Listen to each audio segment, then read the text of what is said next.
Main ఏం లేదండి, వీటి మీద లవ్ ఎక్కువ ఉండాలి ఫస్ట్ పాయింట్. వీటికి మనం అనుకున్నట్టు మిగతా పెట్స్తో పోల్చుకుంటే వీటి మెయింటెనెన్స్ 1% నాకు తెలిసి మిగతా పెట్స్తో పోల్చుకుంటే. ఎందుకంటే ఈవెన్ మనం ఉన్నా లేకపోయినా దాన్ని ఫీడింగ్ స్టైల్ చెప్పేస్తే ఎవరైనా మెయింటైన్ చేయొచ్చు. డాగ్స్ ఇవన్నీ కొత్త వాళ్ళని ఎలా వచ్చేవి. సో అదొకటి. కొత్త వాళ్ళకి ఏంటంటే బేసిక్గా లో నుంచి స్టార్ట్ చేస్తే ఇంకేమైనా పెట్టుకోవచ్చు. కొద్దిగా కేర్, కొద్దిగా ఇంట్రెస్ట్ చూపిస్తే చెప్పినట్టు ఫాలో అవుతే ఈజీగా వాళ్ళు ఎనీ బర్డ్ని స్టార్ట్ డేస్ నుంచే మెయింటైన్ చేయొచ్చు. ఇవి ఏదైనా ఇంక్యుబేషన్ వచ్చేసి 18 days అలా ఉంటుంది. 18 days నుంచి స్టార్ట్ అవుతుంది. 18 days నుంచి 1 year లోపు మళ్ళీ అవి బ్రీడ్కి వచ్చేస్తాయి. మళ్ళీ ఇయర్లీ అట్లా కంటిన్యూస్గా చిక్స్ 3 monthsలో పెద్దవి అవుతాయి, మళ్ళీ ఎగ్స్ పెడతాయి. అట్లా ఇయర్లో 3 to 5 clutches పెట్టేస్తాయి, 3 to 5 eggs పెడతాయి. అట్లానే ఇది వచ్చేసేటప్పటికి 3 to 5 eggs పెడుతుంది ఈచ్ టైం. దాన్ని క్లచ్ అంటాం మనం. ఇవి బాండ్ అయ్యే ఒకసారి మేల్ ఫీమేల్ బాండ్ అయినాయి అంటే 6 కలిసి ఉంటాయి లైఫ్ లాంగ్. మీరు ఒక 1000 వదిలిపెట్టినా కానీ 6 మేట్ అవుతాయి, 6 కలిసి ఉంటాయి. సో ఈ కోళ్ళు ఇలా కాకుండా వీటికి బాండింగ్, పెయిరింగ్ అనేది కంపల్సరీ అనమాట. సో అది 1 time దేంతో అయినా సెట్ అయిందంటే ఇంకా దాంతోనే బేబీస్ కానివ్వండి, అది చనిపోతే అప్పుడు తప్పితే అప్పుడు దాకా దాంతోనే లైఫ్ లాంగ్ ఇంకా దాంతోనే సెట్ అయిపోయి ఉంటుంది. ఇది కూడా 3 to 5 eggs పెడుతుంది. 45 days హ్యాచింగ్ పీరియడ్. ఒక 6 monthsలో ఇట్లా కంప్లీట్ ఫెదర్స్ వస్తాయి, సెల్ఫ్ ఈటింగ్ తయారవుతుంది. అక్కడి నుంచి ఇక ప్యారెట్స్ జనరల్గా ఏంటంటే 18 days నుంచి 45 days 2 months మ్యాక్స్ ఈ ఎగ్స్ హ్యాచింగ్ పీరియడ్. 3 clutches. ఇప్పుడు మనం ఎగ్స్ ఇంక్యుబేటర్ ఉందనుకోండి, ఇంక్యుబేటర్లో ఎగ్స్ పెట్టంగానే ఇప్పుడు ఇవి ఉంది, ఇయర్లీ 2 clutches వస్తుంది జనరల్గా.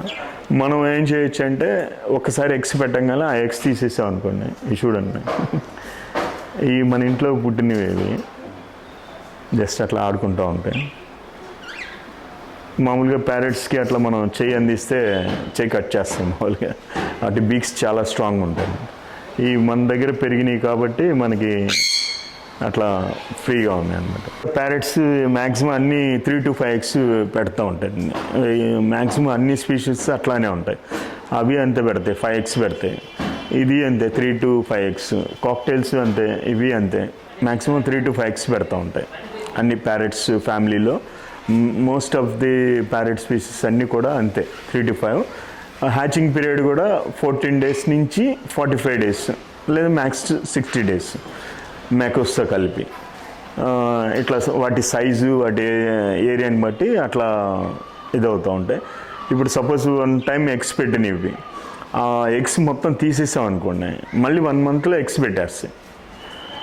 సో మనం ఏం చేస్తామంటే ఆ ఎగ్స్ని ఇంక్యుబేటర్లో వేసి కమర్షియల్గా కాకపోయినా ఏంటంటే ఈ మనం వైల్డ్లో ఏంటంటే వాటికి చాలా జాగ్రత్తగా వాటికి నచ్చినట్టు సెట్ చేసుకుంటాయి. కానీ మన దగ్గర ఇట్లా పెరిగేటప్పుడు ఏంటంటే మనం అరేంజ్మెంట్స్ చేస్తాం అన్నీ.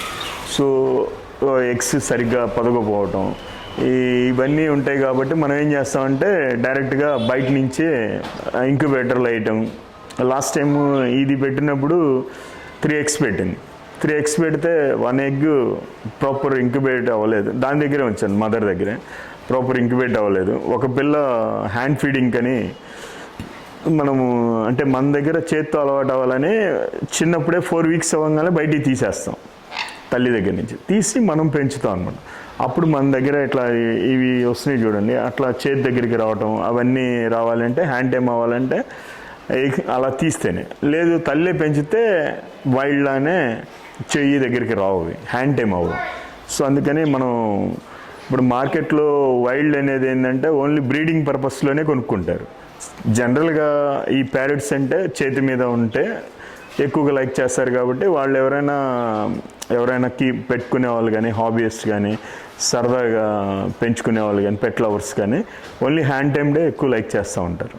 యాక్చువల్గా మన ఇండియన్ ఈ సిటీస్ సైట్స్ అంటారు, అవి వచ్చేసి మన వైల్డ్లో తిరిగే బర్డ్స్ని ఫస్ట్లో ఎటువంటి రిస్ట్రిక్షన్స్ ఏం లేవు. కాకులు పెంచారు, కొంగలు పెంచారు, అన్నీ పెంచారు. కానీ అవేంటంటే పట్టుకొని తినడానికి అలా మిస్యూజ్ అయిపోయింది. సో అందుకని ఏం చేశారంటే మన ఏదైతే ప్రకృతిలో ఉన్నాయో వాటి సంఖ్య తక్కువగా ఉంటుందో వాటిని మనం కేజ్లో పెట్టినా వాటిని పెంచినా సో అది చట్టరీత్యా నేరం అనమాట. సో అందుకని వైల్డ్ లైఫ్ ప్రొటెక్షన్ కింద మన ఇప్పుడు ఈ ప్యారెట్స్లో మన ఇండియన్ ప్యారెట్స్ ఉంటాయి, సేమ్ ఇవి ఎట్లా ఉంటాయి సేమ్ అంతే ఉంటాయి. అదర్ కంట్రీస్లో వాటిని పెంచుకుంటారు. కానీ మన ఇండియాలో ఇండియన్ ప్యారెట్ని పెంచితే నాన్ బెయిలబుల్ కేసు, అది సీరియస్గా అఫెన్స్ అనమాట, పెంచకూడదు. సో అట్లానే ఇప్పుడు పావురాళ్ళు అట్లా వైట్వి కాకుండా వైల్డ్గా తిరిగే వాటిని అవి పెంచినా కేసే యాక్చువల్గా. సో పెంచకూడదు అవి. అట్లా మనకి ఈ ఏవైనా కానివ్వండి, పీకాక్ అనుకోండి, ఏవైనా కానీ మనం న్యాచురల్ బర్డ్స్ని అదర్ కంట్రీస్లో లీగల్గా పెంచుకోవచ్చు. కానీ మన ఇండియాలో బ్యాన్ చేస్తారు, పెంచకూడదు. అలా అన్నప్పుడు వీటి సంతతి పెరగడానికి అవకాశం ఉంటుందా? వైల్డ్ యాక్చువల్గా ఏంటంటే ఈ పెంచే వాళ్ళు ఉండటం వల్లే ఎక్కువగా వాటిని వైల్డ్ నుంచి పట్టుకొస్తున్నారు, వైల్డ్లో తగ్గిపోతున్నాయి, తింటున్నారు. పీకాక్స్ ఉన్నాయి, అంతకుముందు ఏ రిస్ట్రిక్షన్స్ లేవు, మా ఇంట్లో కూడా ఉండేవి. ఎప్పుడైతే బ్యాన్ వచ్చిందో మనం పెట్టుకోవడానికి లేకుండా అయిపోయింది. అవి కూడా నార్మల్ కోడిలానే, కోడి జాతి చెందినవి, అవి కూడా బాగుంటాయి. కానీ మన ఇండియన్ యాక్ట్ ప్రకారం పెంచకూడదు ఏవి బర్డ్స్. ఏం లేదండి, ప్యారెట్స్ వచ్చేసి main fruits, seeds, vegetables, nuts ఎక్కువ తింటాయి, ఫ్రెష్ వాటర్ అంతే. ఇవి మనం ఏంటంటే బ్యాలెన్స్డ్గా ఇచ్చుకుంటూ ఉంటే సరిపోతుంది. ప్రతి ప్యారెట్కి కొన్ని ఇప్పుడు ఇవి చిన్న బీక్స్ ఉంటాయి, ఇవి ఓన్లీ కొర్రలే తింటాయి, లీవ్స్ తింటాయి, కొత్తిమీర అంటే ఇట్లాంటి టమాటాలు అంటే ఇట్లా. మనం చిన్నప్పటి నుంచి ఏమేమైతే అలవాటు చేస్తామో ఎక్కువగా అలవాటు పడిపోతాయి. ఇవి ఎక్కువగా కొర్రలు ఒకటి పెట్టేస్తే సరిపోతుంది, అసలు వేరే కూడా అవసరం ఉండదు. దాంట్లోనే వాటికి మొత్తం ఇది వస్తుంది. ఇవి వచ్చేసి మళ్ళీ అమెరికన్ రీజన్, ఇవి కూడా అంతే. వీటికి ఇవి కూడా అన్నీ తింటాయి. ఇవి వచ్చేసి అది వచ్చేసి మళ్ళీ ఆస్ట్రేలియన్ ఏరియా, అది కాక్టైల్స్. అవి కూడా ఈ సన్ఫ్లవర్ సీడ్స్ అంటే సీడ్స్ బాగా తింటాయి. సీడ్స్, ఫ్రూట్స్, వెజిటేబుల్స్, నట్స్ బ్యాలెన్స్డ్గా. మార్నింగ్ వచ్చేసి రా ఫుడ్ పెడతాం. రా అంటే లైక్ మన ఫ్రూట్స్, వెజిటేబుల్స్, ఈ మన మూంగ్ దాల్ ఇట్లా అవి పెట్టేస్తాం. ఎగ్స్, బాయిల్ చేసిన ఎగ్స్, ఇవి మార్నింగ్ డైట్లో ఇస్తాం. వీటికి ఏంటంటే ఇప్పుడు మన వైల్డ్లో ఏంటంటే మోర్ దెన్ 1000 వెరైటీస్ తింటాయి రోజు మొత్తం. డే మార్నింగ్ నుంచి నైట్ పడుకునేదాకా ఏవో ఒకటి తింటూ ఉంటాయి వైల్డ్లో. సో మనం అన్ని వెరైటీస్ ఇవ్వం కాబట్టి వీటికి మన డాగ్స్కి వీటిలాగా పెల్లెట్స్, బిస్కెట్స్ వచ్చేస్తున్నాయి, ప్యారెట్ ఫుడ్ అని. సో ఆ ఫుడ్ మనం కొద్దిగా అంటే ఒక 80% మన న్యాచురల్ ఫుడ్, ఒక 20% ఈ న్యూట్రిషనల్ పెల్లెట్స్ వాడుకుంటే ఏంటంటే వీటికి న్యూట్రిషన్ డెఫిషియన్సీ అనేది లేకుండా ఉంటుంది. అవి కాకుండా వీటికి మల్టీవిటమిన్స్ అని ఇవి కూడా మనం ఇస్తాం. జనరల్గా అంత అవసరం ఉండదు.